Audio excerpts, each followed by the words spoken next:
Bersama gua Lucky ID. Seperti biasa sebelum mulai videonya, buat kalian yang sudah dukung channel ini selama ini, terima kasih banyak. Buat kalian juga yang belum subscribe, silahkan di subscribe karena subscribe itu gratis, tidak bayar. Dan buat kalian juga yang sudah donasi, terima kasih banyak, semoga dilancarkan rezekinya, amin. Seperti biasa sebelum mulai videonya, alangkah baiknya untuk kalian like video ini, hitung uang parkir guys. Terima kasih dan selamat menonton. Kita bacain novel Martabak chapter 58 per 1. Di sini diceritakan di masa lalu, meskipun masalah yang telah membuat Kelantinta sakit kepala, masih ada cara untuk menekannya. Tapi sekarang Yangke telah menerobos ke Orde ke-9. Kelantinta tampaknya tidak memiliki cara untuk menyelesaikan. Itu membuat mereka merasa tidak percaya. Mulai tidak bisa menahan perasaan sedikit menyesal, dia masih tidak cukup memperhatikan Yangke. Jika dia menemukan cara untuk membunuhnya beberapa tahun yang lalu, dia tidak akan mendapat banyak masalah hari ini. Namun menurut informasi yang diperoleh dari Muitinta di tahun-tahun awalnya, batas Yangke dalam kehidupan ini hanyalah Orde ke-8. Tidak ada yang menyangka bahwa selama ini ketika Kelantinta sedang bersiap untuk berperang, tunggu semesta yang legendaris tiba-tiba terbuka. Memungkinkan Yangke untuk menerobos ke Orde ke-9. Pada akhirnya, dia Monaye tidak memiliki kemampuan untuk memprediksi masa depan. Pada saat itu, satu-satunya pertimbangannya adalah menunggu sampai Kelantinta telah menghasilkan loyalot yang cukup. Maka Yangke Orde ke-8 akan menjadi kurang berguna jika dia tidak perlu dengan sengaja menargetkannya. Sebelum tunggu semesta muncul, dia telah membayar harga yang mahal untuk menargetkannya, tetapi semua usahanya sia-sia. Di sisi lain, Kelantinta telah menderita kerugian besar. Dia datang ke sini hanya untuk dipukuli. Moyu menatap ke arah Yangke pergi, alisnya berkerut bingung. Mengapa dia pergi ke battlefield? Monaye juga tidak tahu apa niat Yangke menggabungkan semua tindakan Yangke sebelumnya. Orang ini selalu muncul dan menghilang seperti hantu. Tidak baik. Monaye dengan cepat menoleh dan berteriak, gerbang domain. Baru saja dia terlalu fokus pada pertempuran dengan Yangke untuk selalu memikirkannya. Tetapi sekarang setelah dia tenang, Monaye tiba-tiba menemukan masalah yang sangat serius. Gerbang domain telah disegel oleh kemampuan ruang Yangke. Faktanya Yangke telah pernah melakukan ini sebelumnya. Saat itu dia telah kembali dari laut fenomena langit dan mengumpulkan sekelompok sisa ras manusia di luar Noretun Pass. Ketika dia memimpin mereka untuk menyerang Noretun Pass, dia telah mengirim mereka ke wilayah spesial.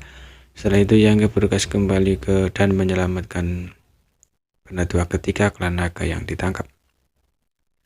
Ketika dia kembali dari wilayah spesial, Yangke telah menggunakan kemampuan ruang untuk menyegel gerbang domain. Pada saat itu dia baru saja menerobos ke Orde ke-8. Jadi apakah itu metodenya sendiri atau pencapaiannya di Dao Space mereka jauh lebih rendah daripada sekarang? Pada saat itu dia bahkan telah mengeluarkan sedikit usaha. Setelah menyelamatkan Tua ketiga, Yangke membawanya ke kedalaman battlefield dan kembali ke wilayah hitam melalui jalan rahasia di zona perang langit biru. Dengan gerbang domain kesegel, Kelantinta telah menghabiskan banyak upaya untuk membukanya kembali. Setelah itu Yangke tidak pernah melakukan hal seperti itu lagi sampai hari ini. Noretun Pass sekarang menjadi dasar dari Kelantinta. Setiap saat jumlah besar Kelantinta akan lahir di sini. Bal bantuan akan terus dikirim ke garis depan untuk membantu dalam pertempuran. Peserta yang terluka juga akan kembali ke Noretun Pass untuk memulihkan diri. Dengan gerbang domain disegel, itu syarat dengan memutuskan koneksi antara Noretun Pass dan 3000 dunia. Ini tidak hanya akan menyebabkan Kelantinta kehilangan banyak keuntungan mereka, tetapi juga akan menjadi ancaman mendasar bagi pasukan Kelantinta yang bertempur di 3000 dunia. Meskipun Kelantinta saat ini memiliki banyak tuan, dan bahkan jika mereka dengan paksa mencoba membuka gerbang domain yang disegel, itu akan memakan waktu. Garis depan terus berubah, jadi bagaimana bisa ada begitu banyak waktu yang terbuang sia-sia. Dalam sekejap Monaye memikirkan banyak hal, tiba-tiba menyadari bahwa mungkin inilah alasan utama yang datang ke Noretun Pass kali ini. Namun bahkan jika dia bisa melihat melalui titik ini, itu tidak berguna. Gerbang domain yang disegel adalah fakta, jadi dia harus menemukan cara untuk memecahkannya sesegera mungkin. Segera di bawah kepemimpinan Monaye dan Moyu, banyak masyarakat Kelantinta mulai menyerang gerbang domain. Gelombang demi gelombang energi kuat tersapu, menyebabkan para masyarakat Kelantinta merasa seolah-olah mereka telah memakan lalat. Pemerintahan Moyu telah digulingkan olehmu. Kemudian dia menoleh ke Moyu. Kamu adalah seorang raja tua, bahkan jika Monaye menjadi seorang raja, dia masih seorang junior. Bagaimana kamu bisa membiarkan junior naik di kepala kamu dan bertindak seperti seorang tiran? Moyu tetap acuh-acuh memperlakukannya seperti sedang kentut.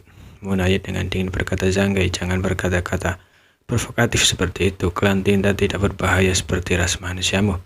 Yang akan menangkan bibirnya, dia hanya mencoba peruntungannya. Jika dia benar-benar bisa menabur perselisihan antara dua loyalat klan tinta, itu tentu saja akan baik. Bagaimanapun itu adalah perdagangan bebas, jadi tidak ada rugi untuk mencoba. Tapi dari kelihatannya itu tidak berguna. Memenangkannya dirinya yang berkata, karena kamu yang bertanggung jawab, tidak apa-apa, kita adalah kenalan lama. Kita saling mengenal dengan baik dan kita satu pun dari kita yang saling menganiaya. Hari ini saya datang ke sini untuk bisnis dengan klan tinta milikmu. Sudah teman-teman Ayi berkedut saat dia mendengar kata bisnis. Dia tiba-tiba terlihat hari-hari ketika dia diperas oleh Yangke. Jadi ketika dia mendengar kata-kata Yangke, dia memiliki firasat buruk dan tidak menginginkan apapun selain menutup mulut Yangke. Yangke tidak memperhatikannya dan hanya berkata, saya ingin membawa sesuatu dari sisi Noretun pas. Saya harap klan tinta kamu masuk akal. Monai berkedut lebih keras. Ada apa? Yangke mengulurkan tangannya dan menunjuk. Monai menoleh ke arah yang dia tunjuk dan melihat berapa sarang tinta berdiri di sana. Sebagian besar dari mereka adalah sarang tinta tingkat tuan wilayah, tapi salah satunya adalah sarang tinta tingkat loyalat. Monai bingung. Sarang tinta? Apa yang ingin dilakukan Yangke dengan sarang tinta? Sarang tinta adalah dasar dari klan tinta, tetapi tampaknya tidak banyak berguna bagi ras manusia. Di masa lalu, ras manusia memang telah merebut beberapa sarang tinta dan mempelajarinya secara mendalam sama ekspedisi.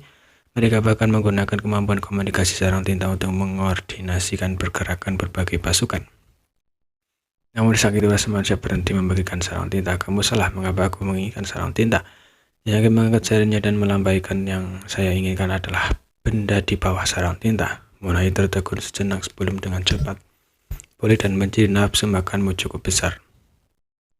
Apa yang ada di bawah sarang tinta tidak ragukan lagi adalah celah gunung. Saat itu pasukan ekspedisi ras manusia telah dikalahkan di luar pembatasan besar awal surgawi dan tidak dapat mundur dari pembatasan besar awal surgawi.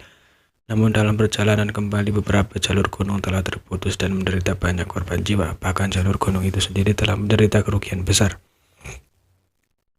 Pada akhirnya saya hanya 70 atau 80 jalur gunung yang dikumpulkan di sini. Dan setelah klan tinta melanggar Noretun, beberapa di antaranya telah dihancurkan. Saat ini hanya sekitar setengah dari jalur gunung ini yang tersisa, dan kebanyakan dari mereka sudah compang-camping. Artefak yang tidak tertembus ini telah ditinggalkan oleh penguasa kuno ras manusia dan merupakan akumulasi dari banyak generasi. Ras manusia mampu bersaing dengan klan tinta di berbagai zona perang di medan pertempuran tinta, cuma berkat umpan yang tak tertembus ini. Masing-masing jalur gunung ini adalah artefak raksasa yang menggabungkan serangan dan pertahanan. Pavilion penarik klan tinta dibuat dengan meniru lintasan gunung ini, tetapi berbandingan dengan mereka, ukuran pavilion penarik klan tinta tidak dapat dibandingkan dengan salah satu lintasan gunung ini. Di depan jalur gunung seperti